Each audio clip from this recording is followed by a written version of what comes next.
Avant Catch Business School, j'ai fait une prépa littéraire à Elle. J'ai choisi Catch Business School pour le parcours industrie créative qui était proposé en deuxième année et qui permet de se focaliser sur les arts et la culture. En tant que littéraire, il m'a permis de me recentrer sur des éléments que j'avais déjà appris en prépa littéraire.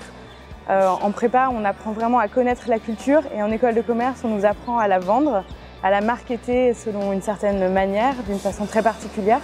C'est ce que le parcours PIC m'a enseigné. D'autre part, il m'a permis de faire des stages très précis dans des domaines spécialisés, pour moi le cinéma, et également de rédiger un mémoire de master que j'ai également fait sur le cinéma. Les avantages en tant que littéraire sont doubles, à la fois une très grande connaissance de la culture au sens large, le théâtre, le cinéma, la littérature, et deuxièmement, une grande inclination pour ces domaines dans lesquels on s'investira et normalement on finira par travailler. À Bordeaux, je faisais partie de l'association Extérieur Nuit, qui est l'association qui représente le cinéma auprès des étudiants. On organisait des avant-premières, mais également le Festival européen du court-métrage. C'était mon premier lien avec le monde professionnel. J'ai commencé à programmer des films là-bas. Aujourd'hui, on est à Cannes et tous les jours à Hong Kong, je programme des festivals. C'est finalement chez Extérieur Nuit que j'ai appris le métier. J'ai choisi dès le début d'ancrer tout mon parcours vers le cinéma. Je suis donc partie à la Cinémathèque américaine à Los Angeles pour un stage de 3 mois. Donc, en première année, c'était une grande expérience, une grande découverte, celle de l'étranger et celle d'un domaine très particulier, celui du cinéma.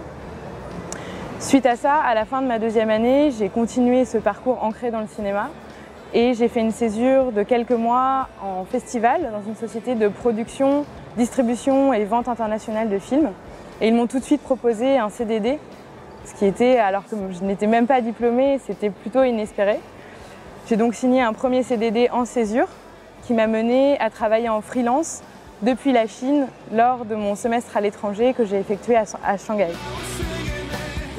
Je suis diplômée depuis quelques mois et je suis attachée audiovisuelle à Hong Kong, donc toujours en lien avec le cinéma, et mon travail est de représenter le cinéma français à Hong Kong et à Macao. En ce moment, je suis au Festival de Cannes. Mes missions ici sont de rencontrer mon employeur, le ministère des Affaires étrangères et européennes, afin de faire un point sur ma mission, de savoir quelles sont les directives qui vont m'être apportées pour les prochains mois, mais également d'accompagner les distributeurs hongkongais dans leur recherche de films et les vendeurs français dans leur pénétration du marché local. Les grandes disciplines que l'on a l'habitude de voir en école de commerce sont représentées au quotidien dans mon travail. Je dois gérer des budgets, je dois créer des événements, je dois gérer des politiques marketing, je dois entrer en communication avec des sociétés, typiquement des journalistes. C'est tout ce qu'on apprend à faire en école de commerce. Mes projets pour le futur sont bien sûr de rester en Asie, le coup de foudre est total, et de continuer dans le cinéma, peut-être en diversifiant mon CV vers la production, donc en retournant dans le privé.